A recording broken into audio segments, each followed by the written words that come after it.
Good afternoon, everyone. Today we are going to have a workshop speaking about rural road construction. We are going to speak about basic components of road construction, connecting points, layer, basic construction methodology, eventually also about drainage and safety. And we have three people presenting this workshop: Esref, George, and Abdulkarim. I welcome you all. My name is George from UNHCR. Today we're going to do, together with Mr. Esref and Mr. Abdulkarim, presentation workshop regarding, as Mr. Andrea said, about the rural construction methodologies and basic components.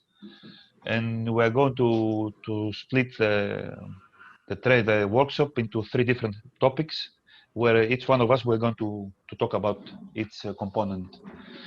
So we're taking the first part we're going to discuss about is the road design consideration.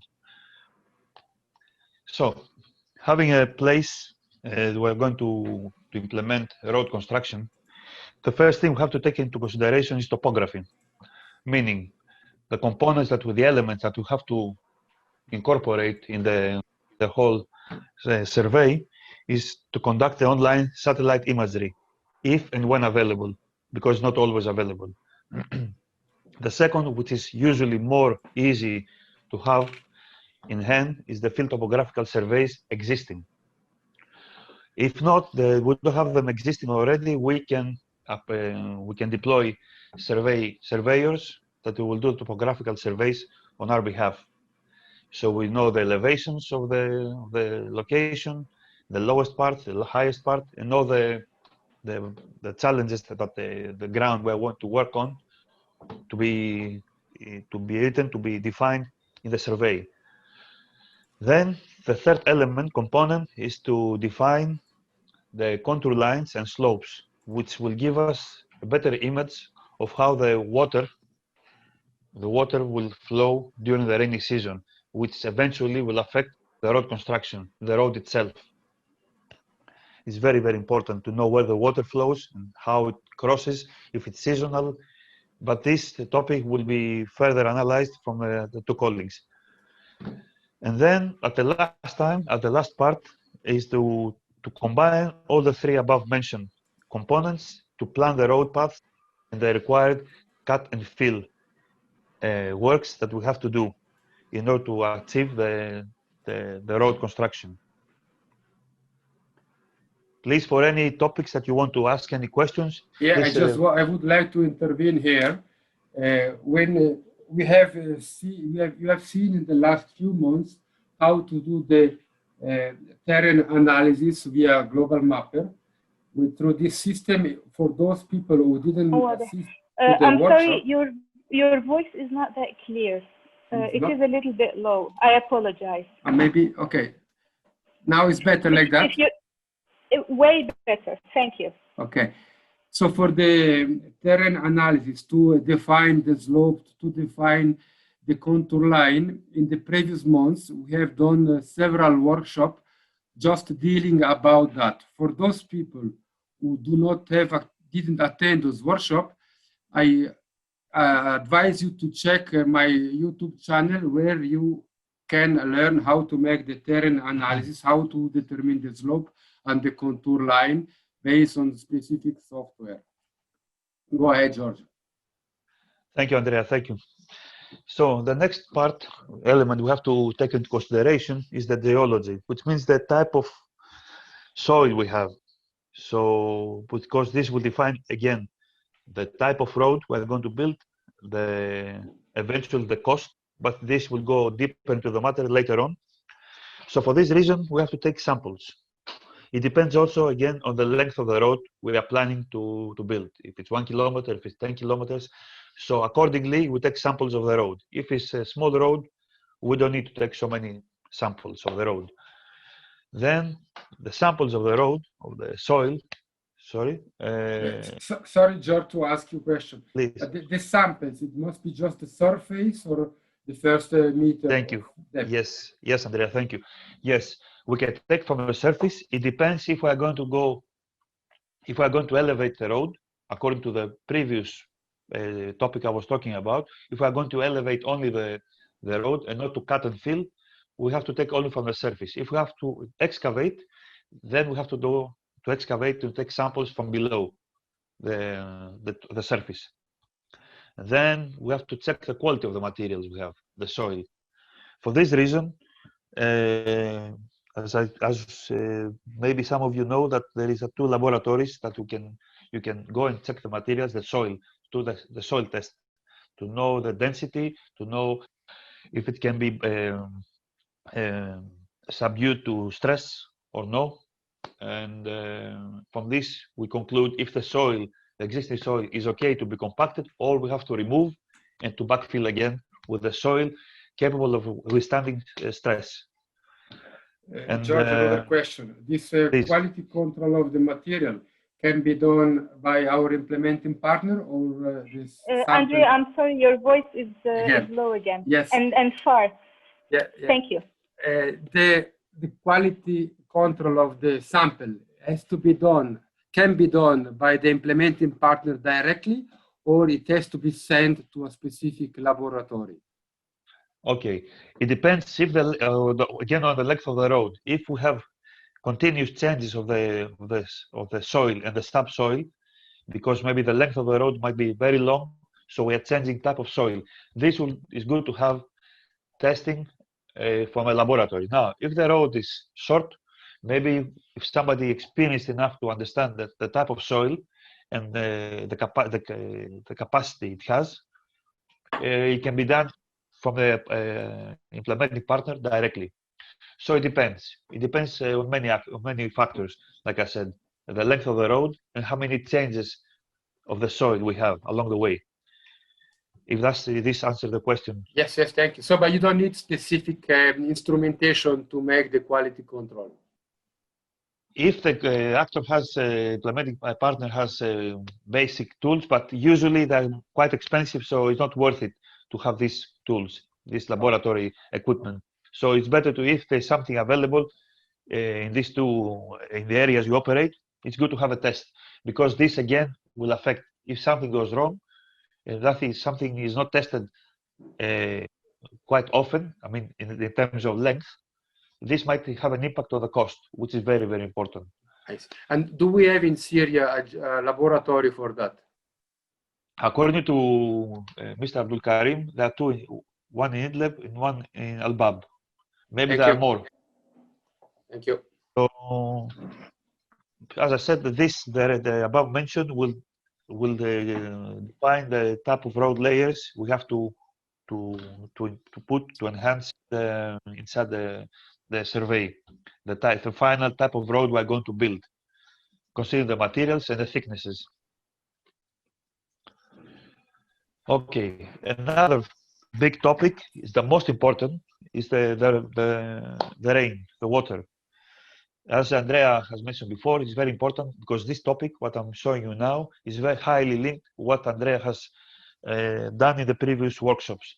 So it's one of the main causes of road erosion.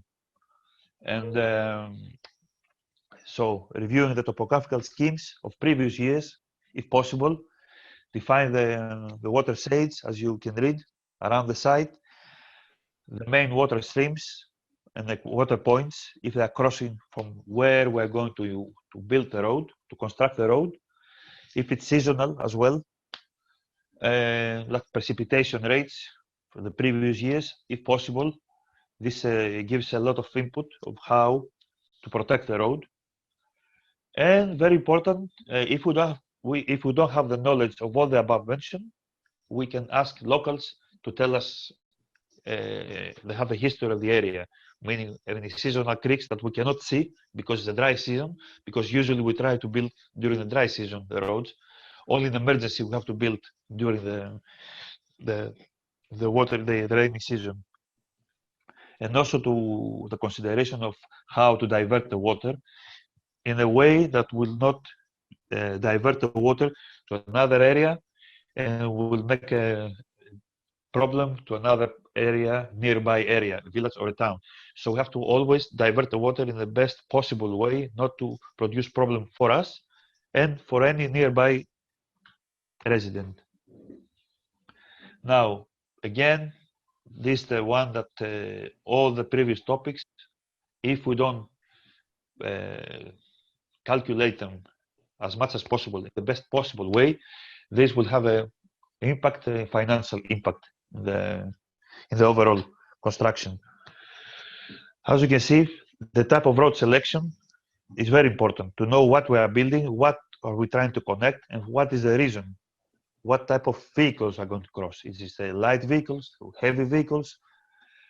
For how long we want this road to last? This also affects, because we balance, as engineers, we balance these things to come to the best possible way, not to exceed, to make the best road, because maybe it's not needed to make the best possible road. And also the available funding, which usually is quite stretched for all of us. So, and also to combine, if nearby we have raw materials, that we can use them there. Because also the transportation of materials, if we have to remove the soil, the existing soil of the road, and to bring something from close, we explore nearby if we can bring soil. This also keeping in mind that not to destroy the local landscape by producing massive holes and removing soil from areas where we're supposed not to remove soil. And maybe I would like to add something about the financial. I would like to stress the importance before laying any type of road, the importance to do the watershed analysis, because this analysis will allow you to identify the ridge line. It means the highest point. And if you have the opportunity to do the road on the ridge line, you are not going to need a lot of culvert and almost no drain along the road. And this, of course, will be reflected in the financial and the lower cost. Go back to you. So, thank you, Andrea. Thank you. So these are the four main things we have to keep into consideration when we are starting to build, to design a road. These are the most important things. Now, I think now I can give the floor to Esref, my colleague from IOM, to continue. Please, Esref. Thank you, George. I will change to the Arabic channel and share my screen. Okay.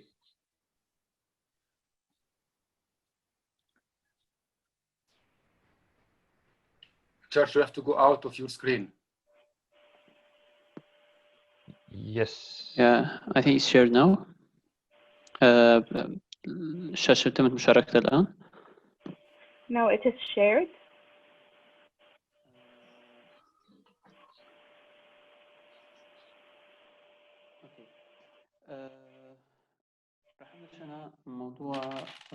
I'm going to be talking about the type of land that we can deal with in northeastern Syria, in northwest Syria, sorry. Currently, the conditions are forcing us to deal with types of lands that are not of our choices, because that depends on where the IDPs are going and where the sites are being established, or the camps are being established. Informal settlements are being established as well. So we are facing certain issues related to HLP as well. We have limited choices when it comes to choosing the land that we are going to be working in or dealing with. Generally speaking, I can classify the type of lands that we are dealing with to the following. If you have any other suggestions or any if there are any challenges that you are facing when it comes to land selection. So of course you are very welcome to participate. Now regarding the land, currently we can classify them into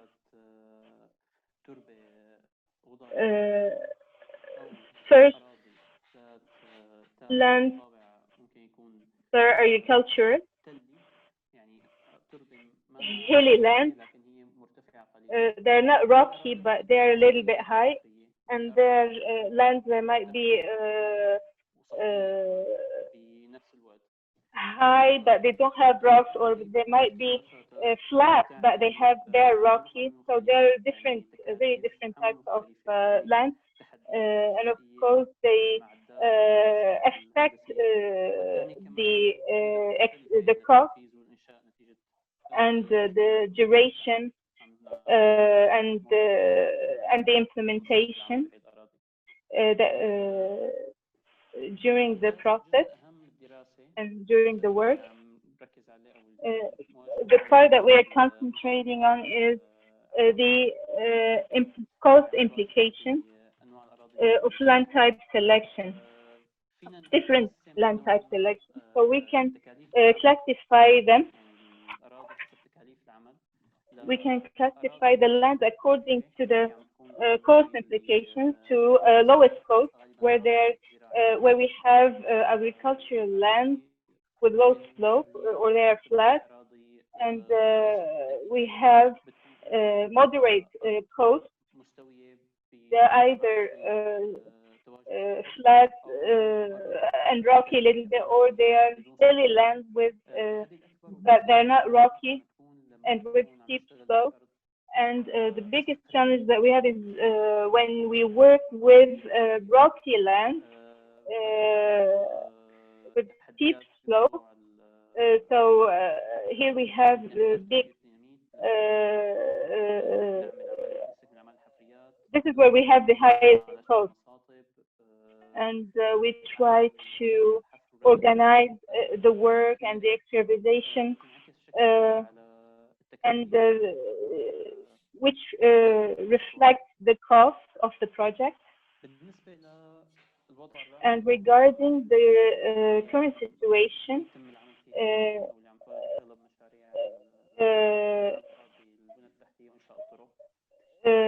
that we are dealing with in most of the work that we are doing, there are sites that have already been established.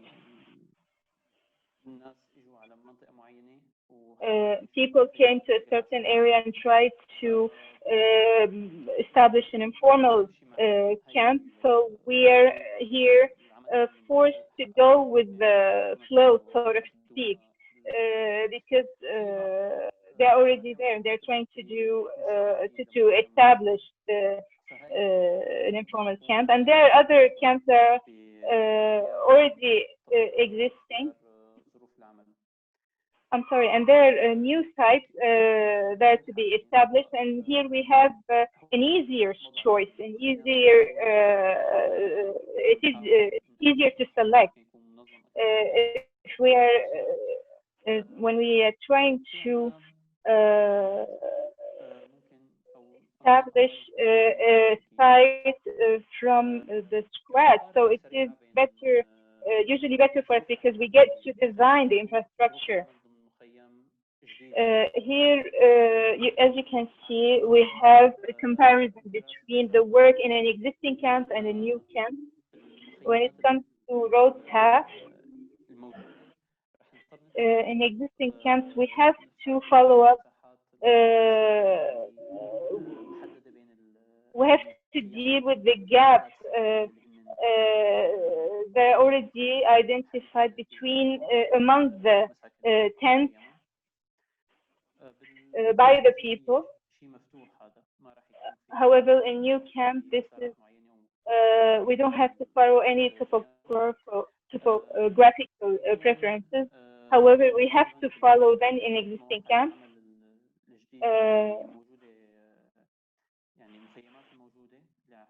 In existing camps, we have to take into consideration that the road level shouldn't be higher than the level of the tent. Otherwise, we'll have to do extra excavation work to fix the road level below the tent. However, in the new camps that we are establishing, minimum excavation works are required because we've already identified the road, so there won't be extra excavation work. Of course, this is regarding the new camps and regarding the roads in these new camps. They're not going to be as many as the excavation work is not going to be as much as one conducted in the existing camps. Regarding water,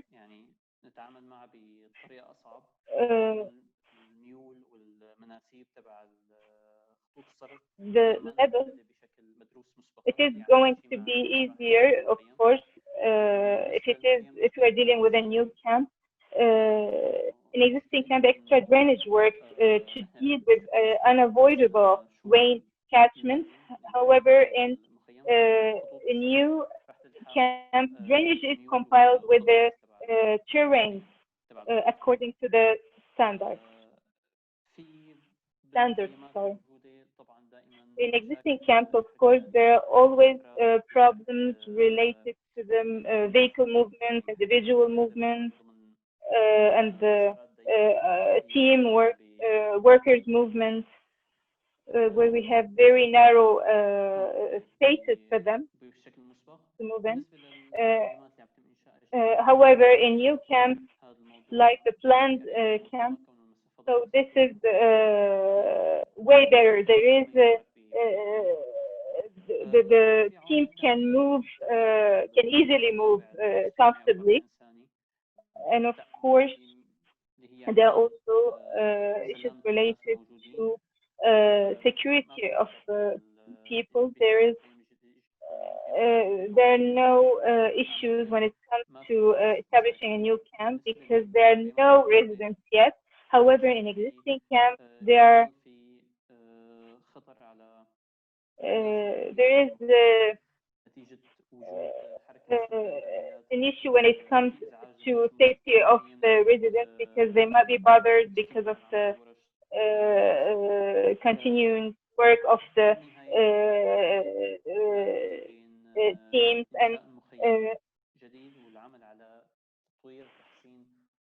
and when it comes to regarding the cost, the cost for the new camp could be a little bit higher than upgrading existing camps. However, the outcome or the equivalent value quality-wise of the services, service quality-wise, is better usually when it's in new camps than it is in existing camps. When you have certain infrastructure, already planned infrastructure,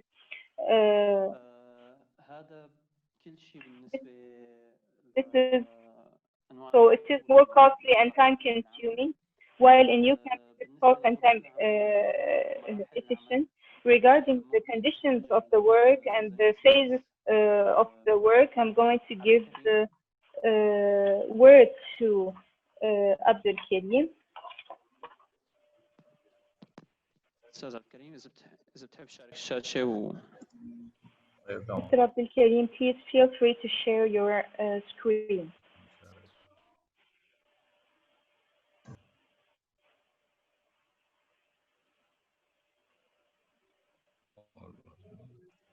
السلام عليكم. Peace be upon you.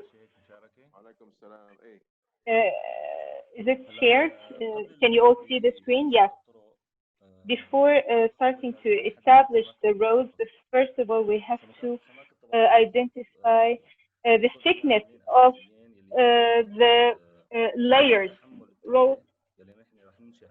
We have to know the. We have CBR, which is used in order to measure the thickness of the aggregate layers. We have, first of all, sub-base, and we have base in addition to asphalt base layer and asphalt surface layer. In most of the camps where we work, it is sufficient for us to use the base aggregate layer. We don't, most of the time, we don't use asphalt base layer and asphalt surface layer. And of course, their thickness are measured by CBR. If we are not able to implement asphalt base layer, however, we should at least be able to do the base aggregate layer with, I'm sorry, I missed measurement. We should have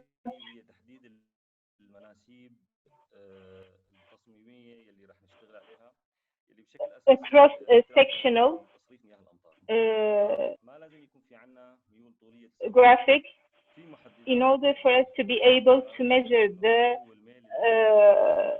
thickness of the layers, and we have cones, the lowest and the highest that should these the highest thickness and the lowest thickness that these layers should be. When we have, as Esref said, we have two situations. When we have existing camps where we have already where the paths are already identified and designed, and we have a new camps where we can design the new roads and the paths according to topography and water streams and the other points that we mentioned. Why do we prefer الموجودة وحتى نزيل طبقة التربة المتخلخلة؟ طيب تمام.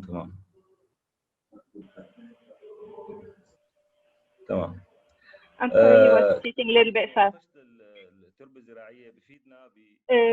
When we take out the agriculture soil,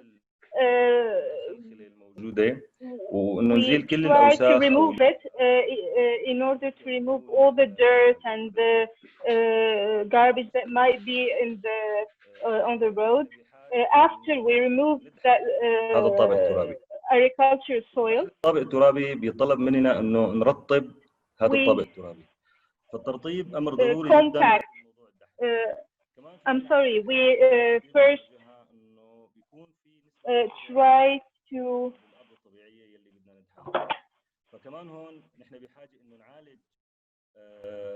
make it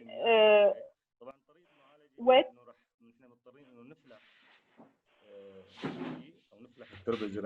To moisturize the soil, I'm sorry, before the compacting work starts. أما بالحالة المثالية لا. Ideally speaking, we moisturize the soil, we mix it, and then we use the grader and we start the compacting work. This is the first step. The second step, may I please ask you a question before you continue? What is the percentage of the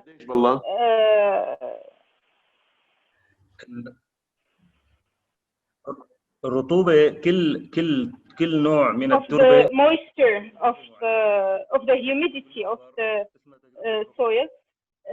It depends. There is a proper experience at laboratories which is being conducted. First, you have to collect the samples, and then you conduct that experiment in order to identify the required humidity that you need before you conduct compacting work.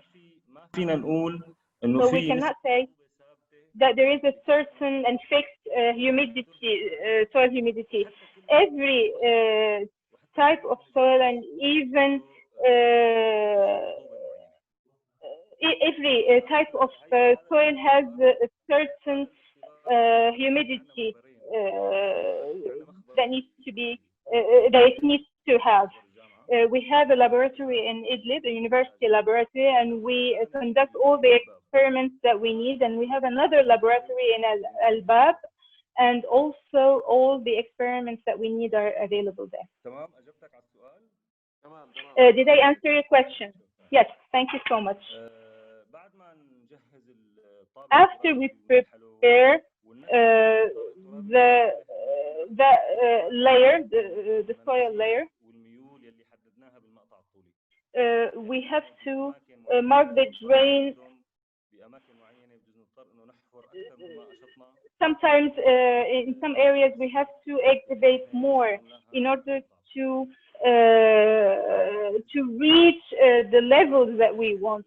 So after we prepare the first layer, the soil layer, we then identify the lines of drainage lines and sewage lines. Why do we identify these lines? In order to know where to excavate and install them. They all need excavation work to be conducted. So you have to prepare all these excavation works before continuing to establish the road. After finishing the excavation of the lines of sewage and drainage canals, of course, if you have sewage lines, so you have to excavate according to the levels, the levels in the original design. Sometimes you have to. So if you have them inside within the road, so you have to have a layer of small stones, single layer. Because it doesn't, it cannot be compacted when there is heavy object on top of that. So if you have sewage line, so you have to have that layer, one layer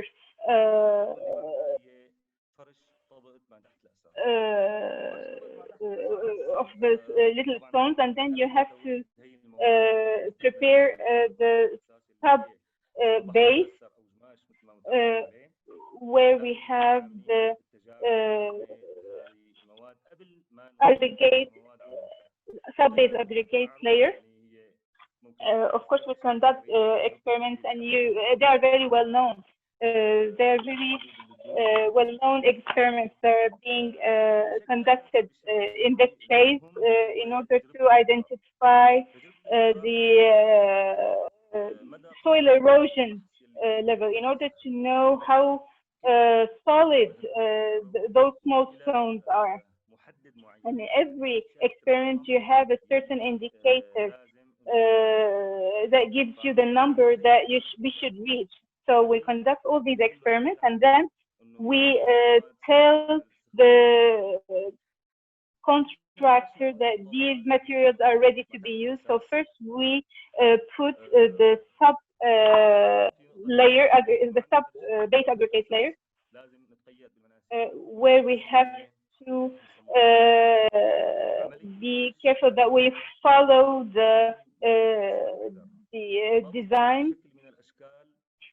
We cannot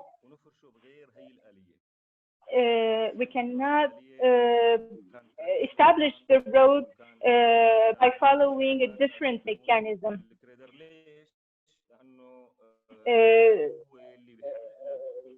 Putting these layers should be used by a grader because it makes you achieve the levels that you want, and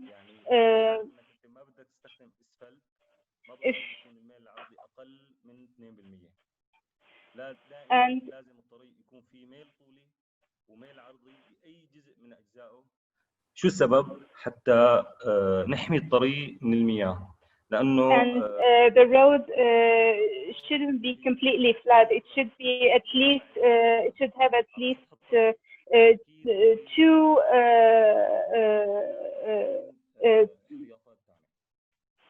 degree and not straight, in order for you to be able to drain the water of the rainwater. And when we talk about the percentage of humidity and the amount of water that we should add to the soil, and this is also identified with an experiment in the laboratory, which is a Proctor experiment, which defines the quantity cube meter of the required cube meter of water which is required. It shouldn't be in the sub base layer. It shouldn't be less than I think he said 95%, but I'm not sure.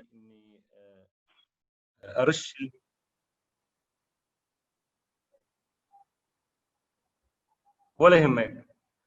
أعيد أبطئ شوي. تمام. بعد ما انتهينا من فرش طبقة ما تحت الأساس، نحن بحاجة after setting the sub layer, we need to make the layer humid, and we need to add water. And like my colleague asked, his question was about the quantity of the water, which is identified by the laboratory by conducting Proctor experiment in order to identify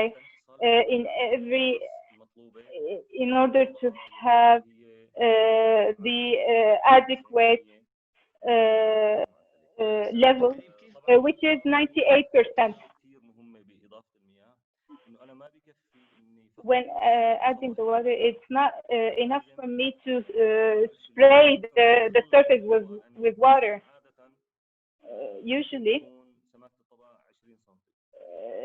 if the thickness of that layer is 20 centimeters, I think we have questions. Would you like to finish your idea, or you would like to accept the question? It doesn't matter. I have a question.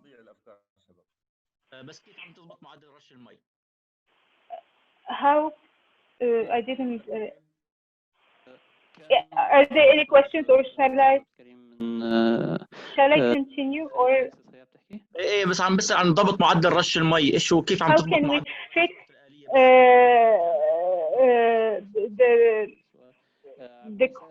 the quantity of the water that is going to be sprayed? How can we fix it while رش المي شلون عم نضبط انه احنا عم المي اللي عم نحطها هي مطابقه للمطلوبه من نتائج التجربه. How can we know that this is the exact quantity of water that we need in every meter cube? Let's say we need let's say 20 liter of water, but this should be identified by the laboratory. So if the laboratory says that we need 20 cube meters. So we have to see what is its equivalent for the square meter. So in every 7 square meter, let's say I need, let's say 20 liters. In every 1 meter, I need maybe 2 liters of water. So I have to set the tank which I'm using in spraying the water. I have to fix it in order to release the required amount of water. Even the speed of spraying, you can fix it. You can fix the quality, the quantity, and you can fix the how fast this water is being sprayed. So we can identify the requested cube meter that needs to be sprayed per square meter. This is like in MP0, I think he said. Yes, it is similar.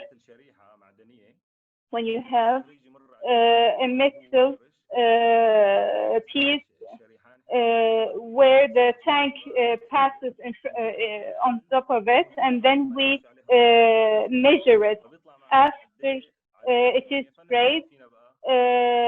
We measure its weight, and then we know whether we need to make the speed higher or lower. In order not to make the situation complicated, we know that this road is 1 kilometer long. So for 1 kilometer, for example, needs 5,000 liters of water. So I can fill this tank with 5,000 liters, and I can give this command to the tank to spray this water equally on this road, in order for some areas not to be sprayed more than other areas. So is it clear now? Yes, it is clear now. I also have a question about the agriculture soil you're going to remove it, the thickness of this soil.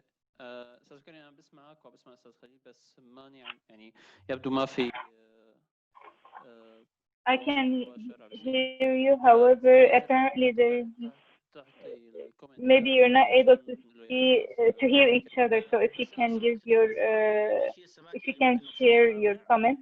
What is the thickness of the agricultural soil that we can remove? Standard is 20 centimeters.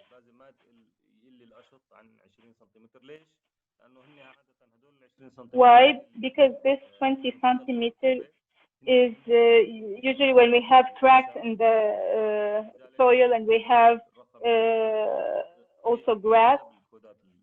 And this is in most of the codes, in international codes. Thank you so much. This is clear.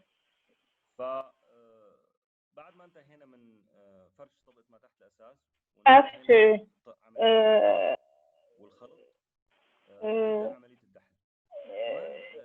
him making the soil wet, and after removing the soil disturbance, so the laboratory can identify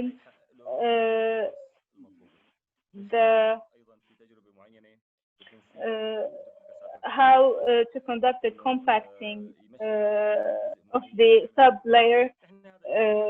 We can have one experiment, and then we can check it to the compacting. The level of compacting shouldn't be less than 98% for the sub-layer.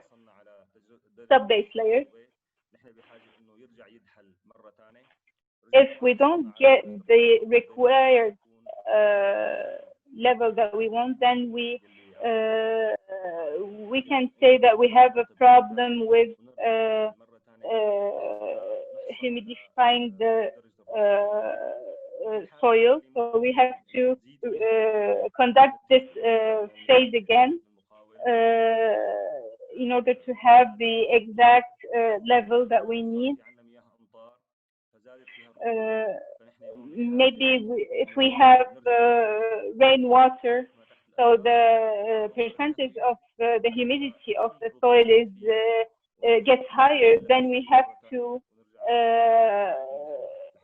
try to ventilate the soil. If we don't achieve the required level of compacting, so the age of this road is going to be very short and is going to be damaged very soon. So we have to pay very, very big attention to the levels of compacting, and these experiments can be conducted in Idlib, at the university in Idlib, and Al-Sham laboratory. After we finish the sub-base layer,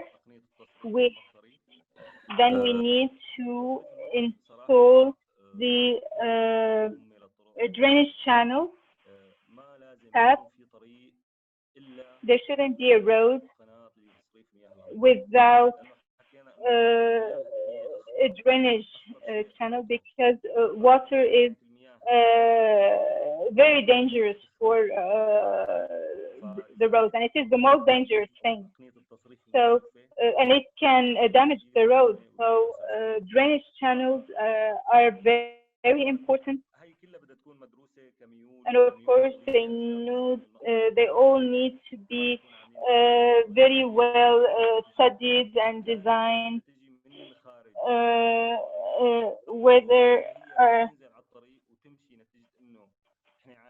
whether they are going to be coming from outside the road or from the road to from within the road to outside to the side. So we have to implement the drainage channel according to this.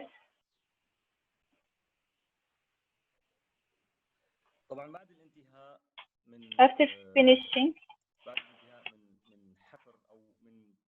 the excavation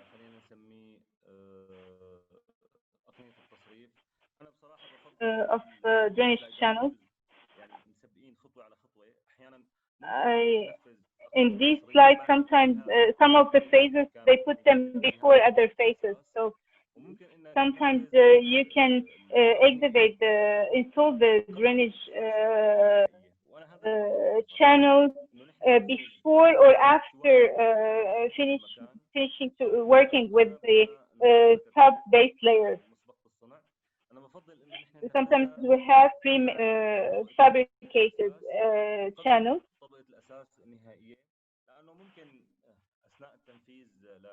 What I prefer is after we set the sub-base layer, we can put the drainage channel, whether it is pre-made or it is being done on site. After finishing working with the sub-base layer and before starting to work on the base layers. Of course, in northern Syria, we prefer to use pre-made or prefabricated channels, and there factories that have already started to produce such channels,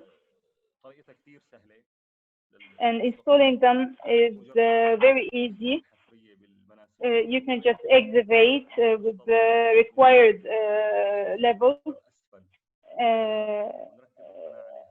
and then excavate about 10 centimeters up below the under the channel, and then we install it, and it should be fixed in order not to have in order for the water not to be drained from those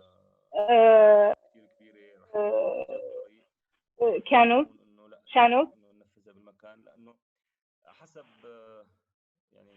In order not to have a leakage in these channels, the open channels, they have more than 60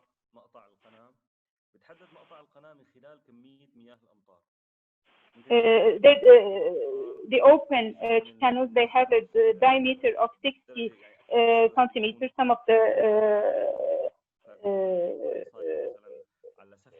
companies are not companies, some of the factories are producing them.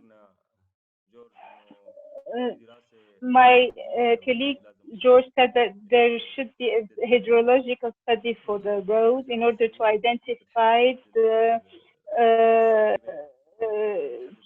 channels of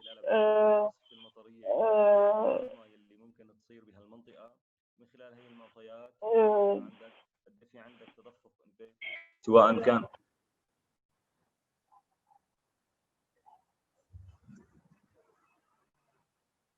تمام مقطع القناة، مقطع قناة التصريف بيحكموا عدة أمور. بالدرجة الأولى لازم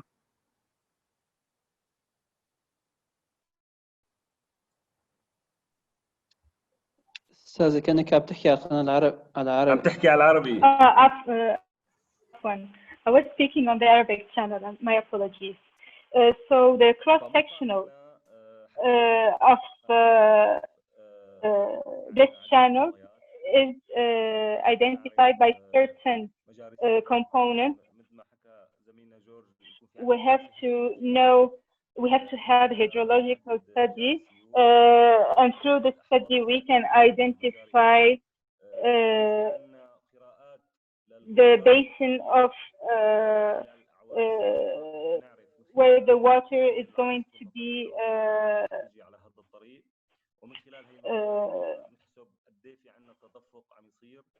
we have to know, I'm sorry, one moment. Many components are affecting these الطبق.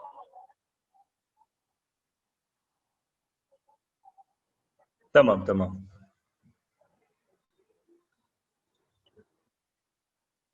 I'm sorry, it is affected by the flood streams. It is affected also by the quantity of rain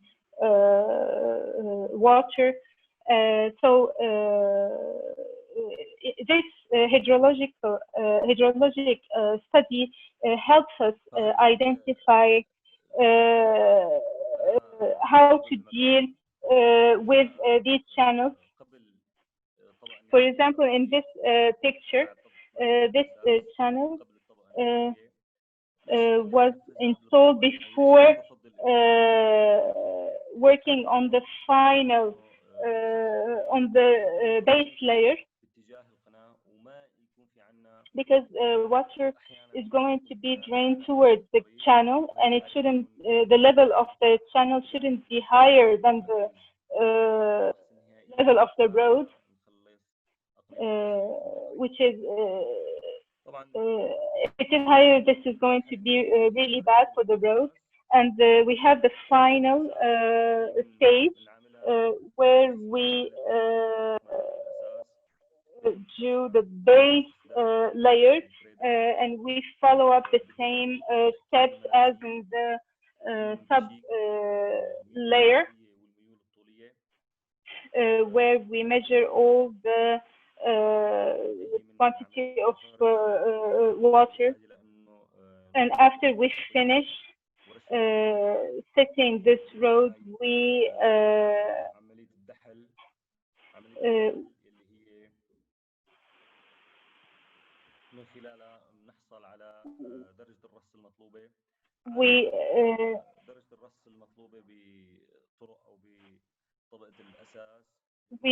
wet the soil before we compact the road, and of course we use a tractor experiment here in order to identify how much is going to be compacted. In new camps, unfortunately, we don't have salt layers, so that's why we have to wet the soil, but of course with the adequate amount of water, because there's a lot of dust which is in this road, and it is bothering the people during their movements.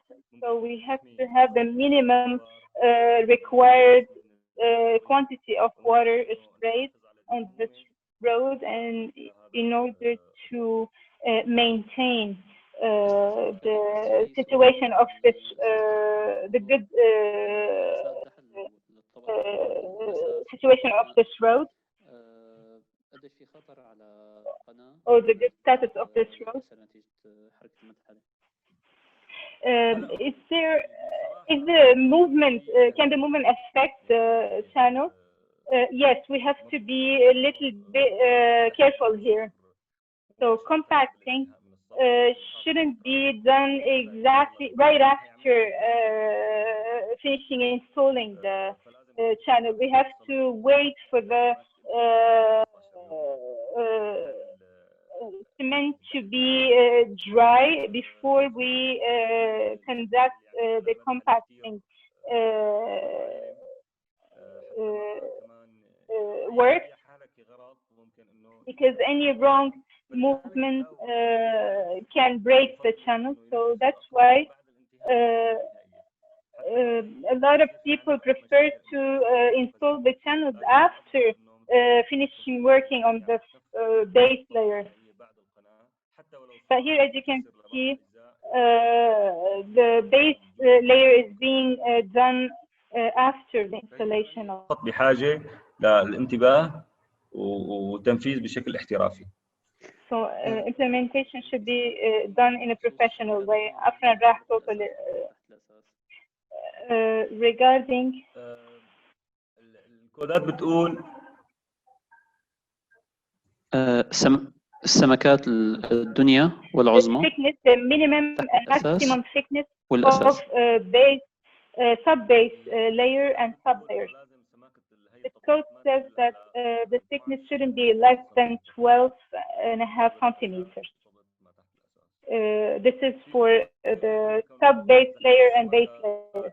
And there is a very important issue regarding the thickness. It shouldn't be more than the thickness shouldn't be more than 20 centimeters. In some, maybe a study would show us that we need 60 centimeters, so we have to make 3 layers in this case. However, when establishing a road, each layer shouldn't be more, its thickness shouldn't exceed 20 centimeters. Otherwise, if we have high thickness, so this is going to be resulted in the destruction of this road. The Syrian code, I think, 20 or 30 centimeters. Frankly speaking, the code can tell you that you can reach the thickness can reach 25 centimeters, but this depends on the compacting vehicle. So most of the compacting vehicles or machine in North Syria being used, you cannot have a thickness while using them which is more than 20 centimeters. The roads are classified to different levels. So our work is, most of our work is in the camp. ما بيوصل صوت أستاذ مهند أستاذ عبد الكريم. Mr. Abdulkarim didn't hear the question. هو عادة الطرق إلى درجات يعني درجة أولى درجة ثانية درجة ثالثة. Usually the roads are classified into degrees or levels, and this affects the thickness. So in our camp, what is the level or the classification that should be used? These levels are classified according to the weight usually. So how much should it be in the camp? We're working with the roads that have the second level, second degree or second level. The level of the road is identified by the number of vehicles that are going to be passing on this road. So you can have first level roads or second level. So this is identified by the traffic. You have minimum and maximum criteria used here. You have minimum 3 meters until I didn't hear the last number. So there are a lot of things that are affecting the identifying the level of the road. This depends on the density of the traffic. So this is how we identify the width of the road. So any road that we're going to establish shouldn't be less than 2, I think it said 2 vehicles can pass on top of it.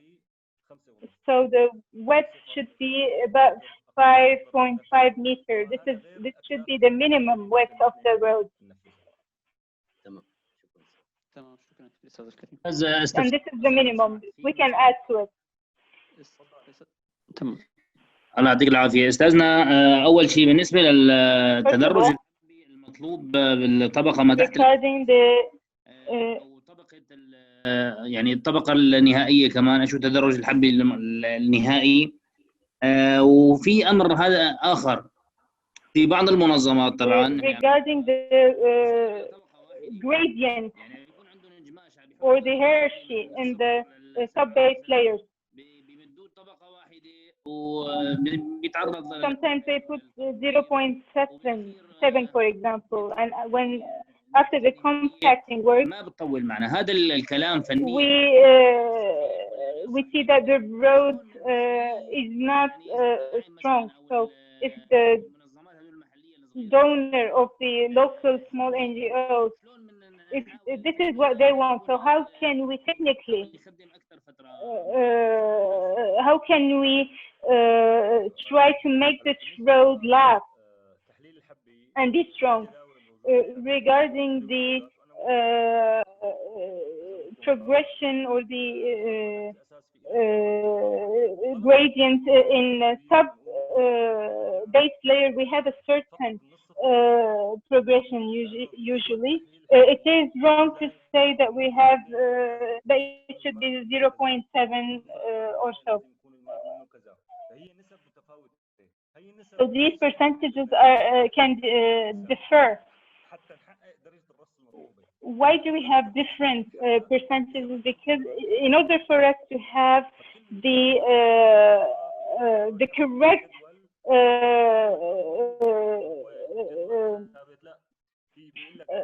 level of compacting, you should have a table that gives you the minimum and the maximum level. You should be in between, somewhere in between. You shouldn't be more or less. So this, so you have you should have a graphic a draw that shows you the minimum level and the maximum level, and you should be in between. Unfortunately, in a lot of roads are being established, but without following up these standards and these criteria. So we have to be realistic. However, we shouldn't have less than 2 layers. 1 layer is not enough, especially if you don't have the right amount of progression, the right level of progression or the gradient. If you don't have vertical and horizontal inclusion or progression, so you're going to have a problem too. I'm sorry for interrupting. Thank you for your answer. However, it is very difficult for a lot of local NGOs to conduct these experiments. So the experience that a road engineer has and his opinion about the technical details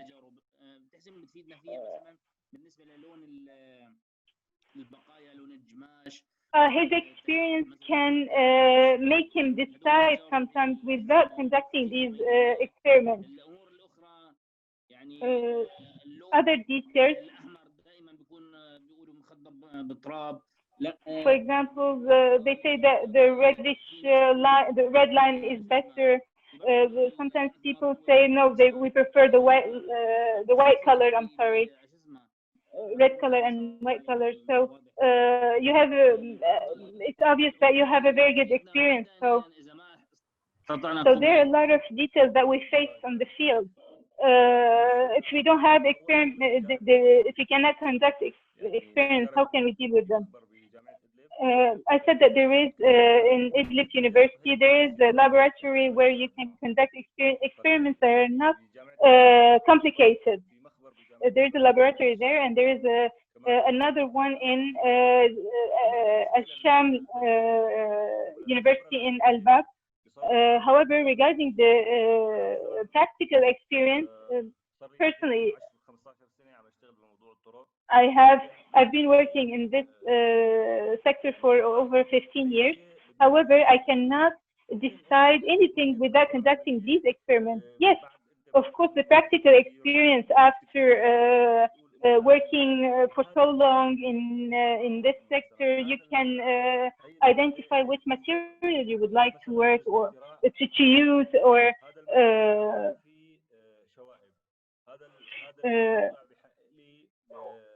and decide about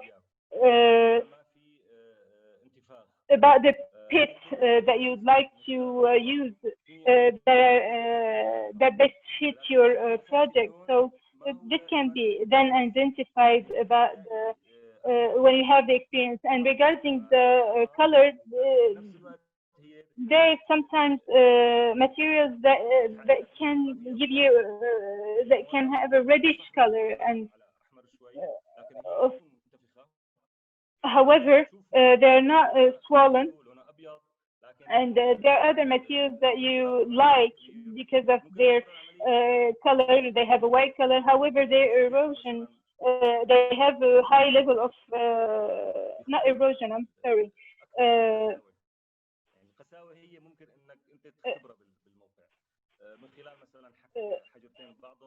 They can be worn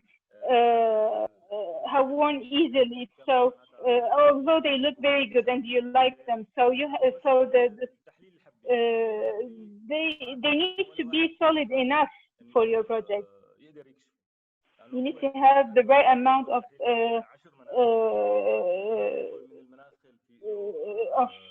strength in them.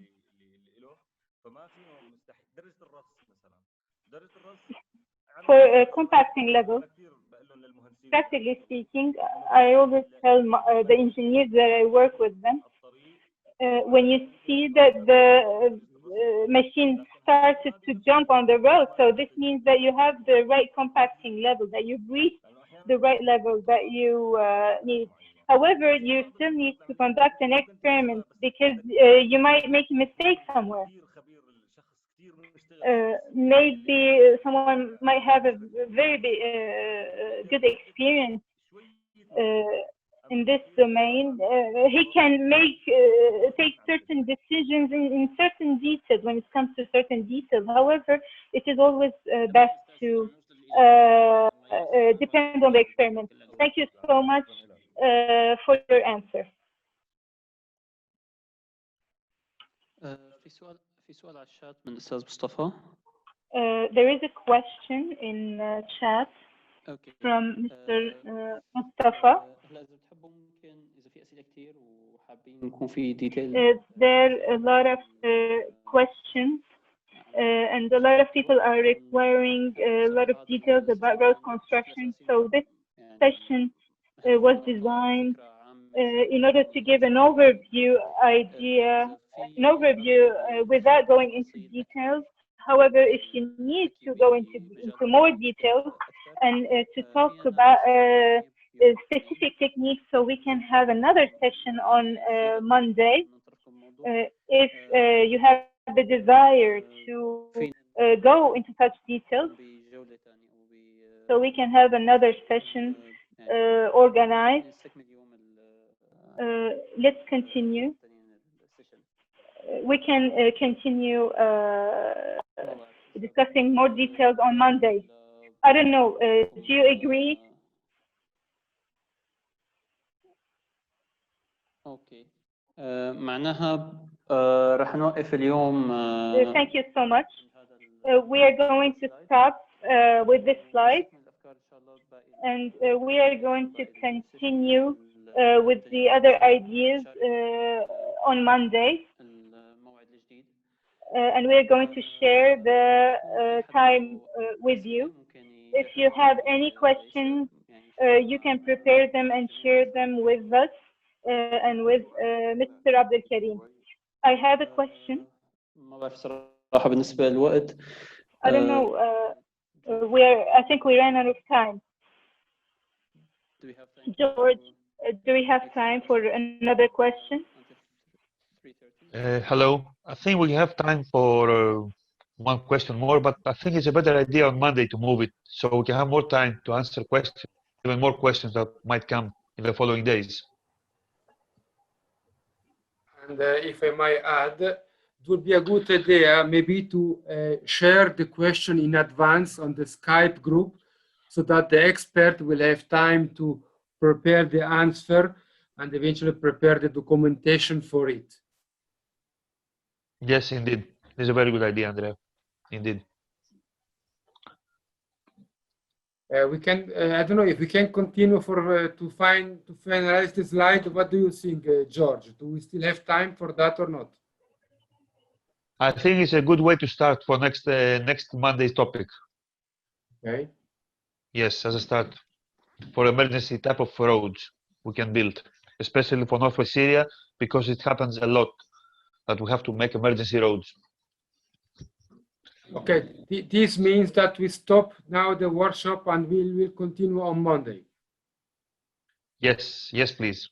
Okay, thank you very much. So on Monday, we are going to do the second part of the road construction workshop, and you will be informed for the water supply workshop later.